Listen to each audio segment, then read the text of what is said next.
안에도 어느덧 후반기에 접어들었습니다.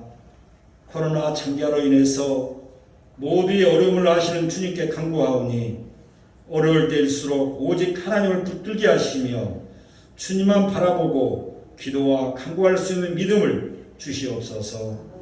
어둡고 혼탁한 세상에 또한 타협하지 않게 하여 주시고 절대 믿음으로 하나님을 바라볼 수 있도록 주님 축복하여 주시옵소서. 우리 모든 마음속에 의심을 버리고 주님을 바라보게 하여 주시옵소서. 저희 믿음의 자녀들이 어느 때보다 그리스도의 진리가 필요하오니 우리 모두가 복음의 증인이 되게 하여 주시고 또한 우리 입술이 주님 나라의 기쁨과 복음을 전하는 거룩한 입술이 되게 하여 주시옵소서. 이 나라의 주인이 되신 아버지 하나님, 코로나로 인하여서 대통령 선거로 인하여서 이 나라가 매우 어수선한 이때에 우리 하나님께서 이정자들에게 하나님을 만나게 하여 주시고 지혜를 허락하여 주셔서 이 나라가 안정되고 경배와 찬양이 넘치는 복된 나라가 되게 하여 주시옵소서. 어느 곳에든지 주님의 사랑과 은혜가 넘치게 하여 주시고 주님의 복된 교회를 세우고 또한 가정을 주님의 말씀으로 세우는 우리 모든 성도님들이 다 되게 하여 주시옵소서. 또한 이제에게 믿지 않는 식구들이 주님을 영접하게 하여 주시고 주님의 사랑을 가지고 복음을 증거하는 모든 영혼들이 되도록 주님 축복하여 주시옵소서. 또한 성도 간에 서로 중보 기도로서 서로의 힘이 되어주고 기도로 승리하는 우리 모두가 되게 하여 주시옵소서. 또 교회의 어려움에 처한 모든 성도들이 있습니다. 택함을 받는 자녀로서 그 어떠한 시련과 고통이 닥쳐온다 할지라도 언제나 주님의 크신 사랑과 능력을 신뢰하면서 살아갈 수 있도록 하여 주시고 또 저희와 함께 하시는 그 능력의 손을 항상 붙드는 삶이 되게 하여 주시옵소서. 육신의 질병과 물질, 믿음 여러 가지로 인해서 저희에 있는 모든 문제들이 모든 문제들을 주님 앞에 또한 내려놓고 해결받는 축복이 있게 하여 주시옵소서. 그래 우리의 모든 가정에 우리의 삶 속에 기적이 우리의 믿음에서 나올 수 있도록 은혜 베풀어 주시옵소서. 이 시간도 예배를 위해 헌신 봉사를 아끼지 않으신 모든 우리 일꾼 주님의 봉사자들 하나님께서 기억하여 주시고 오늘 드려진 예배도 이들의 수고로 말미암아 더욱 은혜롭고 주님의 영광이 드러나는 예배가 되게 하여 주시옵소서. 성령님께서 친히 운행하시는 복된 예배가 되기를 간절히 원합니다. 또한 지금도 환난 중에 있는 우리 사랑하는 식구들 또한 질병에 처해 있는 식구들 많이 있습니다. 우리 하나님께서 그들을 보살펴 인도하여 주시고 주님의 피 흘린 손으로 어루만져 주시사 각자 아픈 모든 부분들이 38년 병자가 깨끗이 시선받은 같이 우리 모두 각자 다 아픈 한부들이 다 깨끗이 시선받기를 간절히 원합니다. 오늘 말씀을 선포하시는 목사님 특별하신 은혜와 능력을 동행하여 주시려고 주시고 우리 모두에게 주시는 말씀이 좋은 씨앗이 되어서 크게 장성할 수 있도록 주님 인도하여 주시옵소서. 늘 건강한 도하여 주시고 또한 개고 뜻하는 모든 일들 주님의 일들이 합력하여 선을 이루게 하여 주시옵소서. 이 시간 은혜와 찬양을 하나님께 영광 드린 우리 모두의 찬양을 주님 받아 주시고 모두가 은혜의 시간이 되게 하여 주시고 또한 코로나로 모두가 힘들어하는 이때 우리 모든 자녀들 시험에 들지 않게 해주시고 그들이 있는 곳에 다 지켜주시고 주님 인도하여 주시옵소서. 이 시간 우리 모두에게 평안과 위로가 되어줄 줄 믿사오며 사랑이 많으신 예수님의 이름으로 간절히 기도드리옵나이다. 아멘.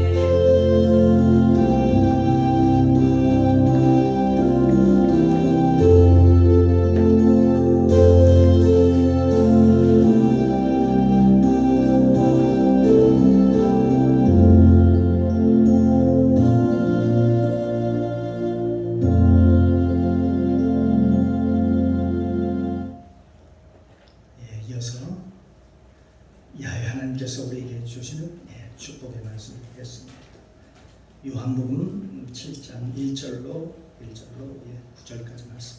최성익 신약성경 155쪽입니다. 제가 먼저 봉독합니다. 돌아가면서 함께 읽고 마지막 절 함께 봉독해 올리도록 하겠습니다. 1절 제가 먼저 봉독합니다. 이후에 예수께서 갈릴리에서 다니시고 유대에서 다니려 아니하시니 유대인들이 죽이려 하니라. 유대인의 명절인 초막절이 가까운지라. 그 형제들이 예수께 이르되 당신의 행하는 일을 제자들도 보게 여기를 떠나 유대로 가소서. 스스로 나타나기를 구하면서 붙여서 일하는 사람이 없나니 이 일을 행하려 하거든 자신을 세상에 나타내소서 하니. 이는 그 형제들이라도 예수를 믿지 아니함이로라. 예수께서 가라사대 너희 때는 아직 이르지 이르지 아니하였거니와 너희 때는 늘 준비되어 있느니라.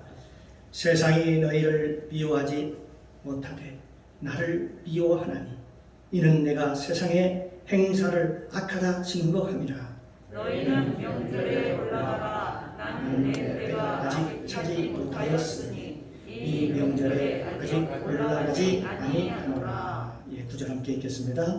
이 말씀을 하시고 갈릴리에 머물러 계시니라. 아멘. 아멘. 할렐루야. 참 좋으신 아버지 하나님 은혜 감사합니다.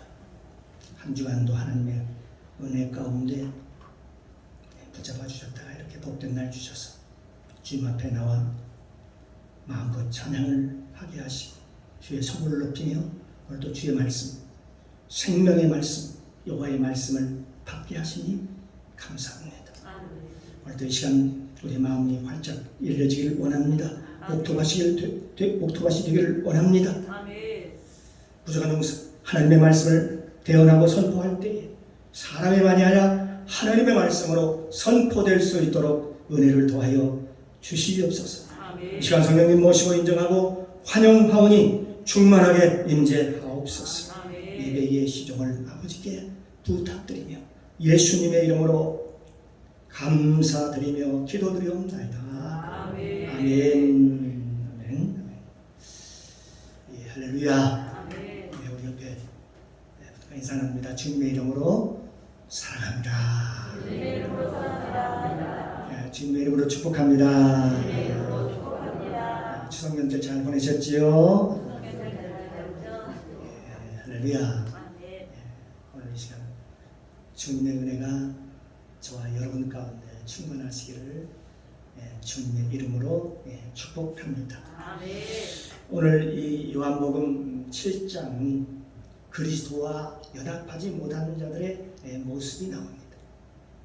그런데 그들의 모습, 그리스도와 연합하지 못하는 자들의 모습이 어떤 모습으로 나타나는가, 어떤 모습으로 보여지는가가 오늘 본문에 구체적으로 나타나 있습니다. 이와는 달리 요한복음 7장 이전에 이제 6장이지요. 이 6장에는 그리스도와 연합하라는 그런 내용이 나와 있습니다. 오병이어의 기적을 일으켰던 그 예수님, 그 바다 위를 걸으셨던 그 예수님, 그 예수님이 그 영으로 너희와 함께 살기를 원한다. 너희와 너희 안에 있기를 원한다. 그래요. 우리가 예수님 안에 살기를 원하시는 것입니다. 그러니 이제는 그분을 인정하고 모셔드리고 의지하고 함께 살아가라 그렇게 말씀하시는데 그분과 그 예수 그리스도와 함께 살지 못하는 그런 무리들이 있었다라고 오늘 요한복음 7장은 우리에게 말씀하고 있는 것입니다. 이 요한복음 7장은 1장에는 그들은 항상 모든 만사에 예수님한테 와가지고 시비를 겁니다. 따집니다. 이것도 시비를 걸고 저것도 시비를 걸고 모든 만사에 저건 틀린 거야. 이건 맞지 않아. 그래. 내 생각과 달라 하면서 모든 일에 예수님께 와서 시비를 걸며 딴지를 겁니다. 딴지를 걸고 또 시비를 거는 것입니다. 그래서 이 사건이 결국은 예수님을 죽이려고 하는 그 사태까지, 그 지경까지 이르게 되는 것입니다. 그래서 결국은 그들이 십자가에서 예수님을 못 박게 되지요. 왜 이 유대인들이 이렇게 분노하고 있는가? 분노하는가? 그리스도와 연합하지 못한 자들이 왜 이렇게 분노하는가? 하는 것이죠. 그 원인은 앞전장에서 요한복음 5장에 예수님께서 베세다의 연못에 있는 38년 된 그 병자를 고치셨는데 왜 그 안식일에 고쳤다는 것입니다. 왜 안식일에 이걸 고쳤다는 거지요? 하필이면 안식일에 왜 이걸 고쳤냐라고 그러면서 계속해서 예수님한테 와서 시비를 걸며 따지면서 계속 시비를 겁니다. 그 당시 유대인들 또 바리새인, 서기관, 율법학자들 이런 다 유대인들의 지도자였습니다. 그들은 많은 사람들의 칭송을 받고 인정을 받고 살았던 거지요. 그런데 말입니다. 그는 입으로 말만 하지, 입으로 얘기만 하지 성경에서 말씀하시는 그 하나님의 능력을 행하지 못했습니다.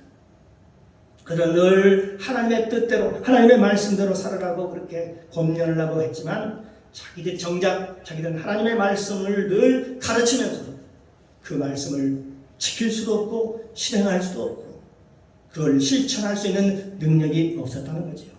그런데 그 백성들이 그걸 보고서 아이고 저 사람들도 그렇지 사람이지 하나님의 말씀을 지키고 못 지키고 사는구나. 저들도 별 수 없구나. 그래 서로 인정해주고 그냥 너그럽게 넘어가고 그러곤 했습니다. 그런데 마치 그들은 자기들이 의인인 양, 이 바리새인들은 자기들이 의인인 양, 의인처럼 말씀을 다 지켜 사는 것처럼 아주 당당하게 이렇게 얘기하면서 그들의 삶은 정작 엉터리의 삶을 살더라는 거지요.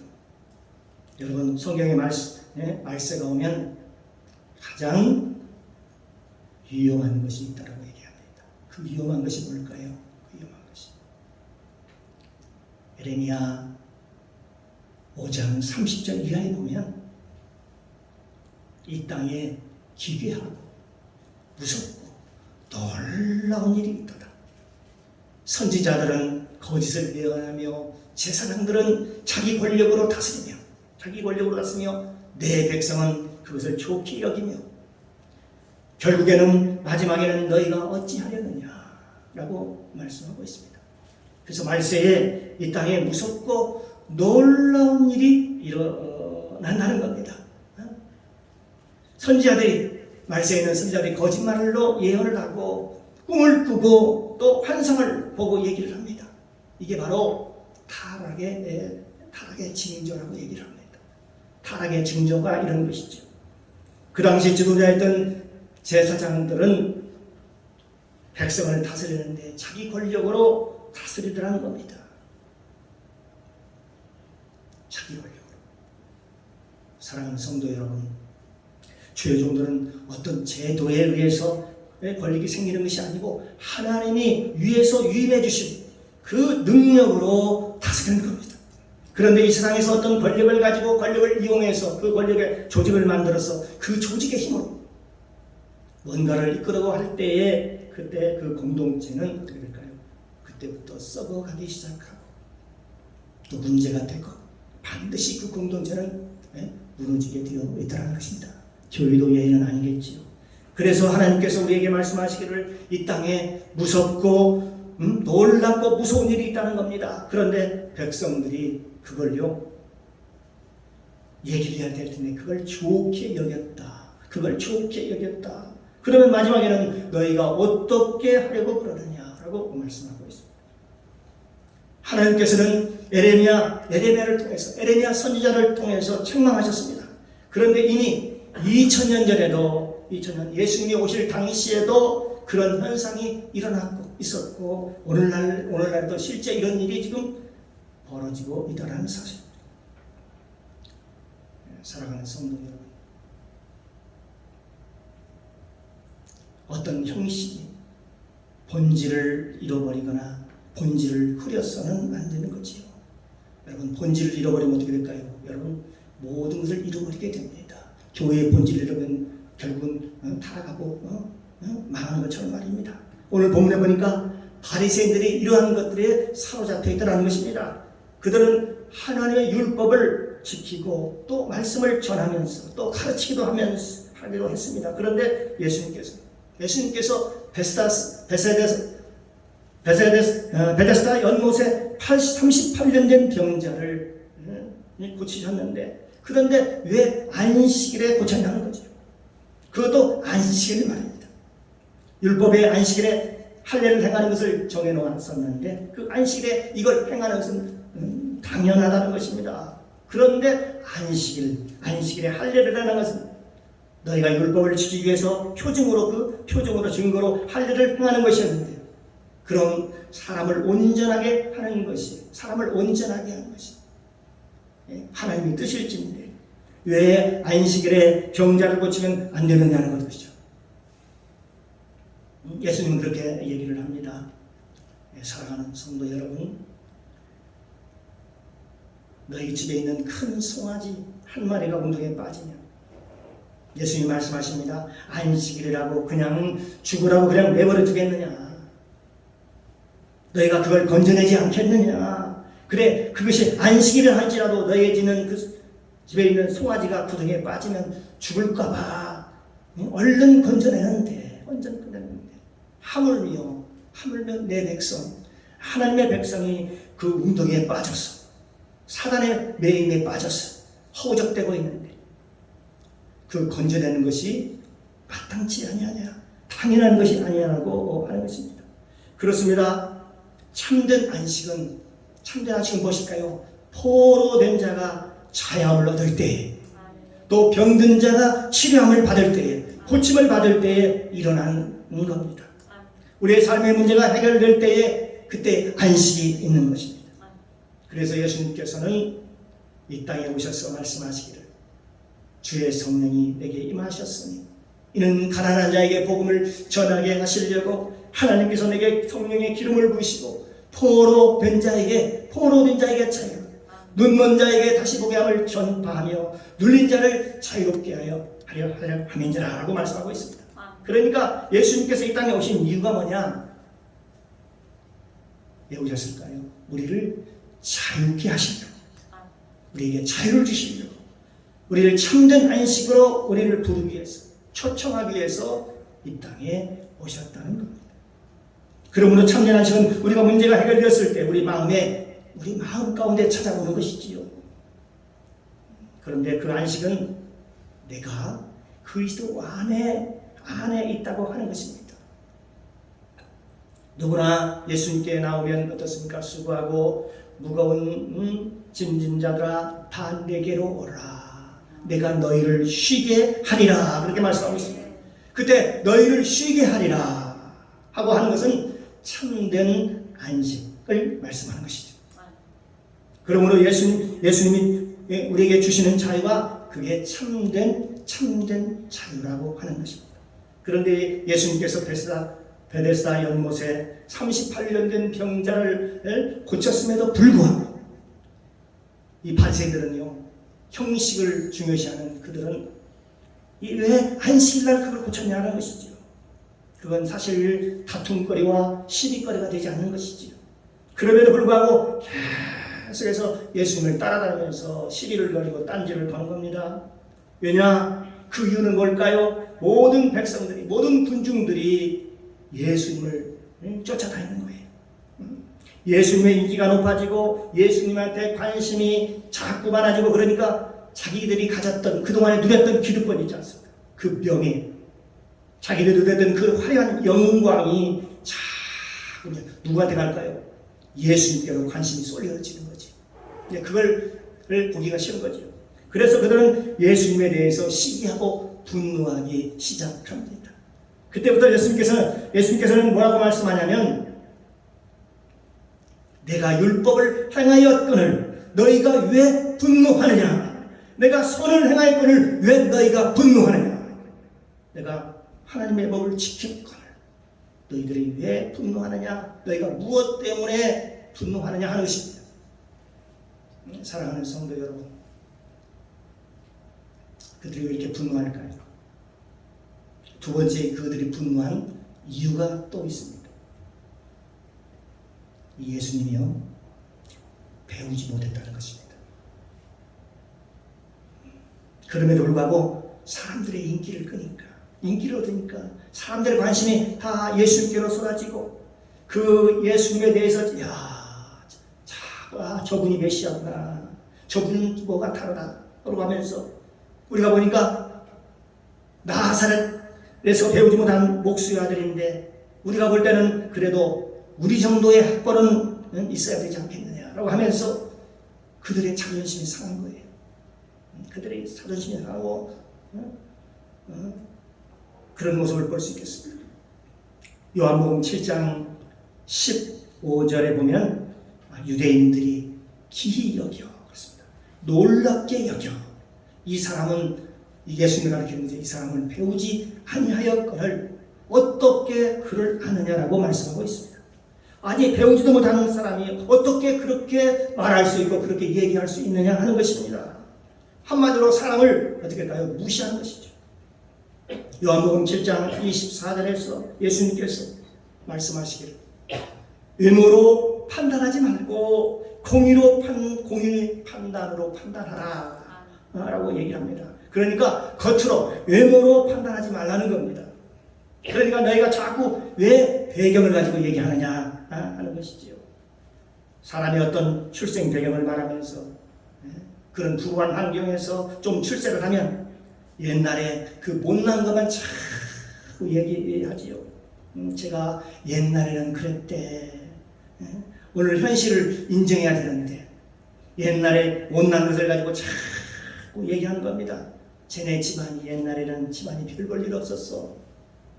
옛날 학교 다닐 때 쟤는 공부도 못하고 집안이 아주 형편이 없었어. 그러면서 자꾸 그를 밑으로 자꾸 끄집어내는 거죠. 어떻게 보면 사단의 역할이라고 볼 수가 있습니다. 사단이 하는 일이지. 사랑하는 성도 여러분, 많은 사람들이 그를 자꾸 인정하기 시작합니다. 그런데 배경이 있고 많이 배운 사람들은 그를 무시하고 시기와 분노가 생겨가지고 집단적으로 사람들이 막 예수님께 반발을 하는 겁니다. 예수님도 그러셨습니다. 갈릴리 나사렛의 목수의 아들로 태어나서 자기들이 볼 때는 신분이 별 볼 일 없는데 아니 보니까 가서 막 사람들의 병을 고치고 문둥병자가 치료되고 오병이어의 기적 같은 일이 일어나고 죽은 지 나흘이나 된 그런 사람 나사로를 펄펄 냄새가 나는 그 나사로를 살리는 것을 보고 이 놀라운 하나님의 역사들이 막 일어나고 그러니까 사람들이 다 관심을 가지고 저 사람이 메시아 맞네 할 때에 제가 뭘 알아? 제가 율법을 알아? 뭘 알아? 제가 학교를 다니기 위해서 뭘 했어? 신학교를 나와서 뭐 했어? 정말 해서 자꾸 그 예수님의 외적인 그런 환경을 보고 사람들이 무시하고 깔보고 그런 것입니다. 나중에는 안 되니까 분이 막 화가 나가지고 어떻게 돼요? 결국은 저 녀석 없애버리자. 분노와 집단 반발이 일어나게 되는 것이죠. 오늘날도 보면 이런 모습이 우리 주위에도 일어납니다. 집단 이기주의, 집단 반발. 여러분 이것이 사회의 무서운 현상이 아닙니까? 근데 그때도 그랬다는 것입니다. 사랑하는 성도 여러분, 이게 나사렛에서도 그 당시 유대 땅에서도 이런 일이 일어났다는 것입니다. 예수님께서 목수의 아들이기 때문에 예수님이 배우지 못한 것 때문에 그들에게 집단적으로 왕따를 당하고 엄청 무시를 당했다는 것이죠.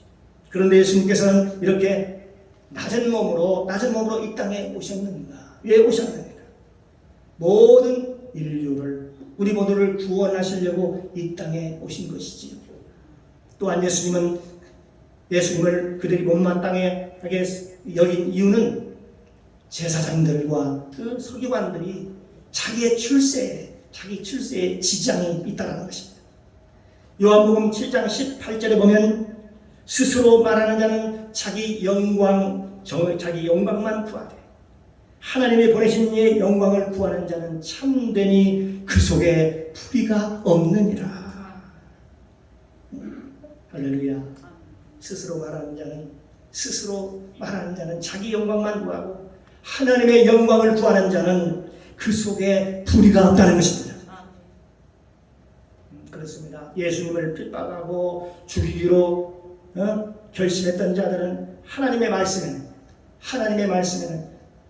관심이 없었습니다. 오직 자기 기분이었습니다. 자기 체면, 자기 중심, 자기 자존심, 명예, 권세, 늘 중심이 자기에게 있는 것입니다. 그러므로 그들이 자존심이 상하는 거예요. 내가 싫다는 거예요. 온전히 자기한테 모든 초점이 맞춰져 있었습니다. 하나님의 영광과는 거리가 멀었습니다. 그러니까 예수님께서 뭐라고 말씀하시느냐? 요한복음 7장 19절에 보면 모세가 너희에게 율법을 주지 아니하였느냐? 너희 중에 율법을 지키는 자가 없도다. 너희가 어찌하여 나를 죽이려 하느냐? 율법을 지키는 자가 하나도 없다는 거예요. 율법이라는 것이 무엇일까요? 최고의 율법은 뭐일까요? 최고의 율법은 하나님의 사랑, 이웃 사랑이죠. 맞습니까? 성경에서 우리에게 주신 최고의 율법은 하나님의 사랑, 이웃 사랑입니다. 그런데 아니, 내가 그렇게 율법을 범했느냐?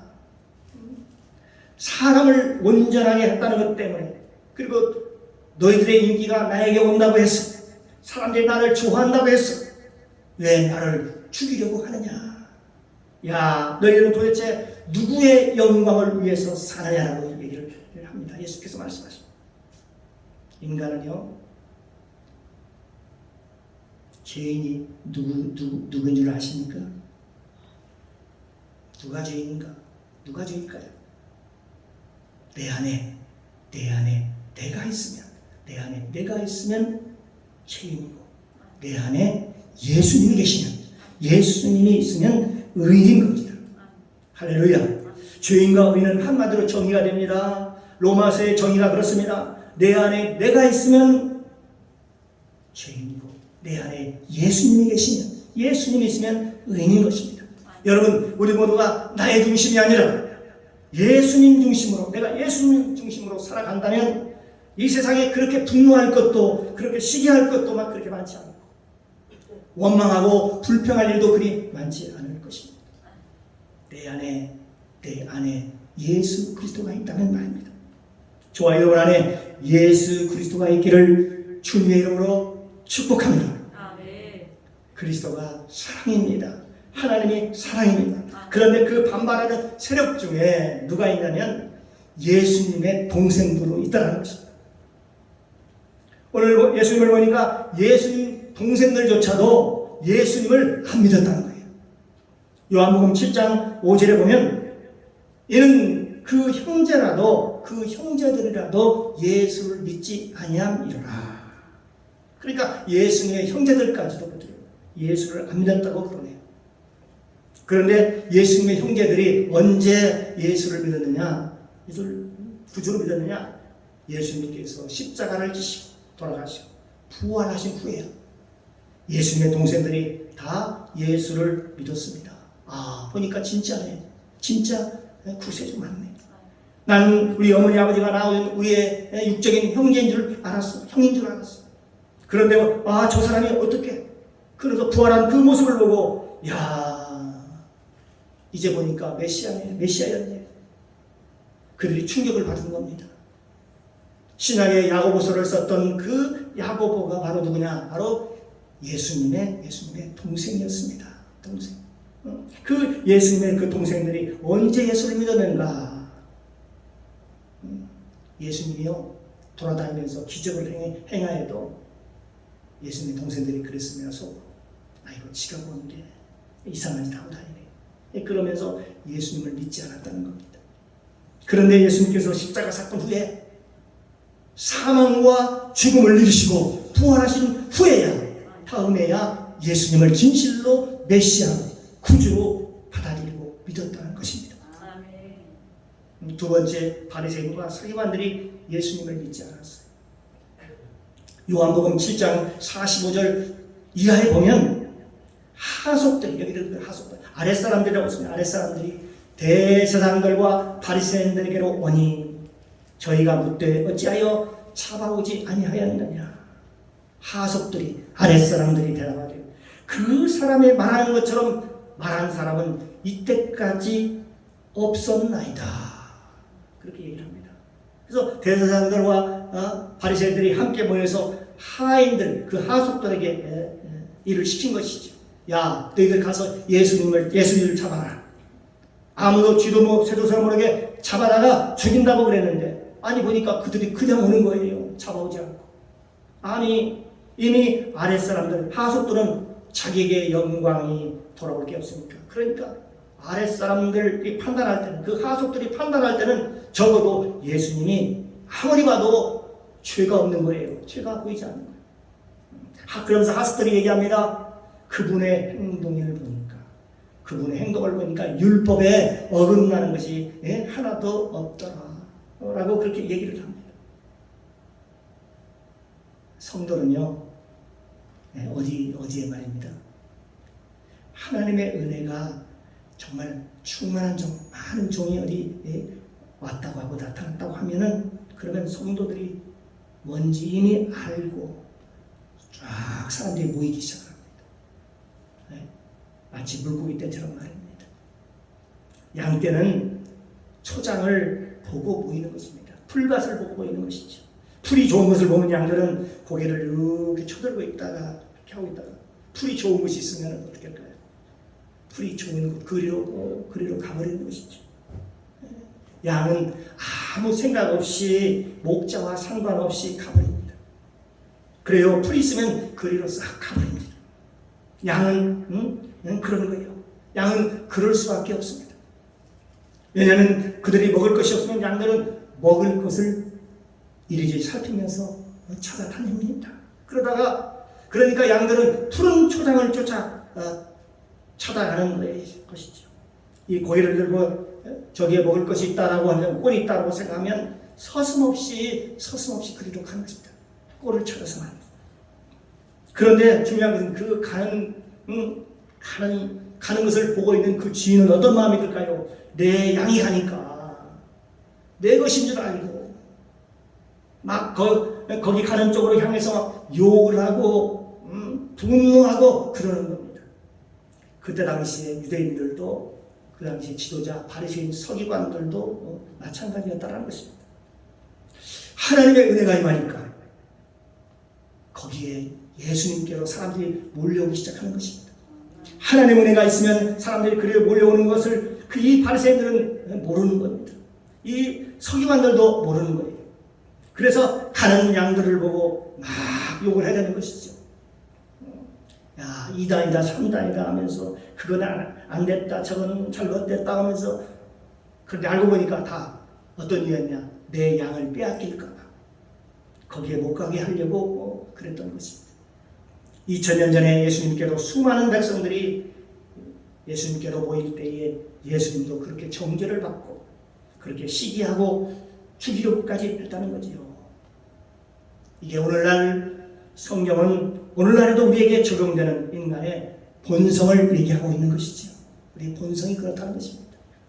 그러고 보니까 참 재미있는 이야기가 있지 않습니까? 제사장들과 바리새인들은 가서 예수님을 잡아오라고 했는데, 그 하인들은 가서 뭐라고 얘기하냐면, 갔다 와서 우리가 가서 보니까 그 사람 말이 옳아요. 그 사람 말이 옳아요. 아니 잡아가지고 오라고 그러니까 와가지고 하는 얘기가, 그 사람 들어보니까 그 사람 말이 옳아요. 아니 싹을 줘가지고 돈을 주고 몰래 잡아오라고 보냈는데 그 하인들이 와가지고 하는 얘기가, 결국 가서 보니까 그분 말이 맞아요. 그분 말이 옳던데요. 그렇게 얘기하니까 그 시켰던 사람들이 어떻게 생각하겠습니까? 얼마나 웃기는 얘기입니까? 이율배반적인 얘기입니까? 왜 그러냐 보니까, 그들은 왜 그랬는가 보니까, 이 바리새인들은 자기만을 사랑했다는 것입니다. 하나님을 사랑한 게 아니라 자기 자존심을 사랑하는 거예요. 자기 명예가 더 중요하고, 자기가 누리고 있는 이 기득권, 그것이 예수님보다 훨씬 더 중요하게 생각했다는 것이죠. 사랑하는 성도로, 주님은 말씀하십니다. 예수님의 사람들은 정과 욕심을 십자가에 못 박아야 된다고. 그래야 예수님을 만날 수 있다고 얘기를 합니다. 정과 욕심을 십자가에 못 박아야만 우리가 예수 그리스도를 나의 주인으로 섬기고 그리스도를 따라갈 수 있다라고 얘기를 하는 것입니다. 오늘 요한복음에 기록하고 있습니다. 예수님은 그들은 아브라함의 자손이 아니라고 얘기를 합니다. 너희들은 아브라함의 자손이 아니다. 아브라함의 자손은 믿음의 자손이요 천국에 들어갈 자손들입니다. 너희들은 믿음의 자손이 아니다 라고 얘기를 합니다. 요한복음 8장 39절 이하에 보면 대답하여 가로되, 유대인들이 얘기합니다. 우리 아버지는 아브라함이라 하니 예수께서 가라사대, 너희가 아브라함의 자손이면 아브라함의 행사를 할 것이다. 지금 하나님께 들은 진리를 너에게 말한 사람인 나를 죽이려 하는 도다. 아브라함은 그렇게 하지 아니하였느니라. 아브라함은 절대 너희들처럼 그렇게 하지 않았어. 그러니 너희들은 아브라함 자손이 아니야라고 얘기를 합니다. 아브라함의 믿음의 신앙에 대해서 얘기하려는 거예요. 아브라함은 적어도 이렇게 하지 않았다. 아브라함은 믿음의 기초를 놓았고 아브라함은 믿음의 길을 정해 놓았는데 너희들은 왜 아브라함의 길을 따라가지 않느냐? 아브라함은 적어도 그렇게 하지 아니하였느니라. 그렇게 살지 않았다고 얘기를 합니다. 너희들은 말만 하고 아브라함의 길을 따라가지 못하는 거야. 너희는 아브라함의 자손이 아니야. 그러면 아브라함의 자손이 되기 위해서는 어떻게 해야 되는가? 예수님께서 말씀하십니다. 예수님께서 뭐라고 말씀하셨습니까? 아브라함의 자손이 되기 위해서 성령을 받으라고 얘기합니다. 성령을 받으라고 얘기합니다. 예수님께서는 성령을 받아야 가능하다고 얘기하는 것입니다. 물과 성령으로 거듭난 자만이 하나님 나라를 볼 수 있고 하나님 나라에 들어갈 수 있다라고 말씀하고 있습니다. 요한복음 7장 37절 이하에 보면 명절 끝날 곧 큰 날에 예수께서 서서 외쳐 가라사대, 누구든지 목마르거든 내게로 와서 마시라. 나를 믿는 자는 성경에 이름과 같이 그 배에서 생수의 강이 흘러나오리라. 이는 그를 믿는 자들이 받을 성령을 가리켜 말씀하신 것이라 라고 얘기를 하면서요, 너희가 정말 아브라함의 자손이기를 원하느냐? 그렇다면 성령을 받으라는 것입니다. 성령을 받아야 된다고 얘기합니다. 사랑하는 성도 여러분, 성령은 왜 받으라고 하느냐? 누가복음 4장 18절 말씀에 보면 나와 있습니다. 주의 성령이 내게 임하셨으니 이는 가난한 자에게 복음을 전하게 하시려고 내게 기름을 부으시고, 내게 기름을 부어서, 성령의 기름을 부어서 눈먼 자를 다시 보게 하기 위함이라고 말씀하고 있습니다.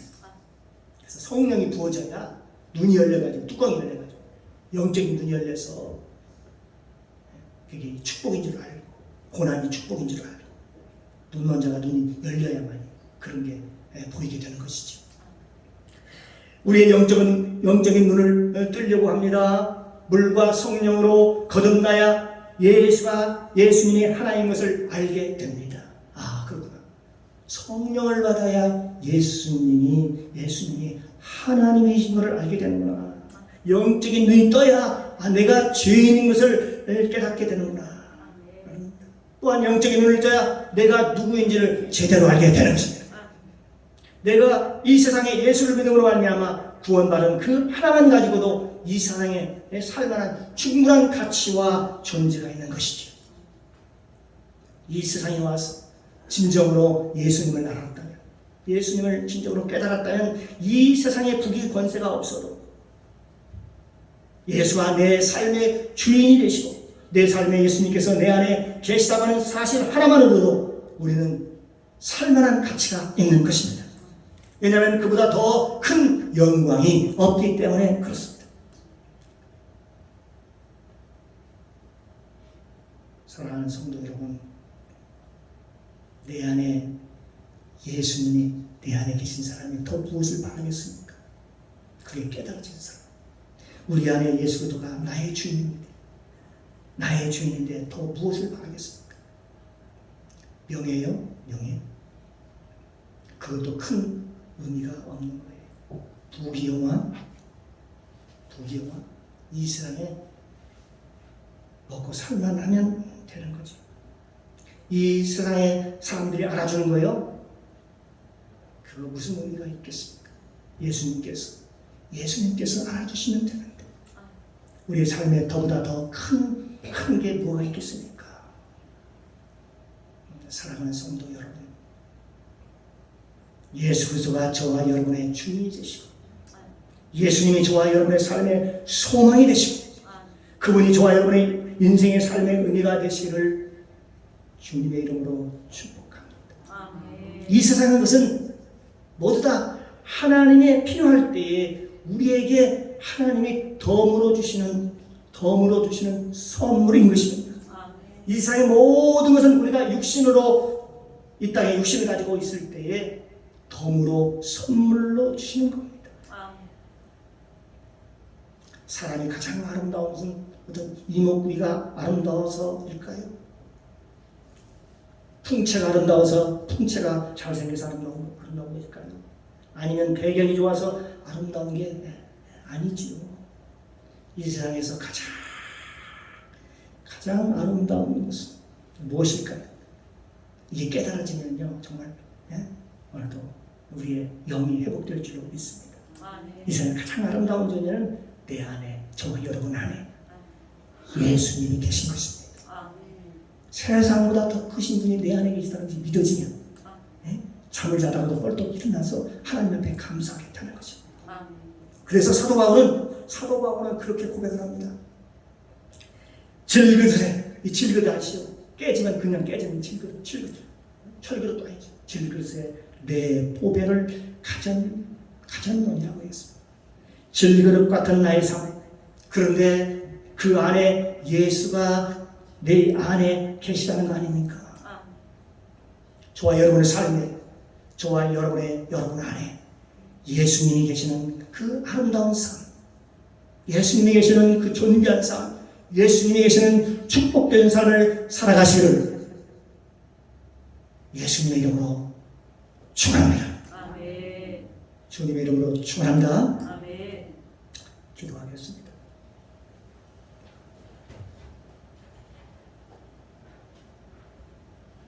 사랑의 주님, 감사합니다. 오늘 말씀을 통해 주님의 은혜가 넘치게 하시니 감사합니다. 나의 삶이 잘 깨어지고 부서지는 질그릇 같은 삶이라 할지라도 그 안에 예수님 계시면 존귀하고 복된 삶인 것을 깨닫고 내 안에 그리스도를 모시고 사는 사람이 이 세상에서 가장 아름답고 행복한 삶인 것을 깨닫고 믿음으로 하나님 앞에 감사 고백하옵소서. 감사드리며 예수님의 이름으로 기도드리옵나이다. 아멘.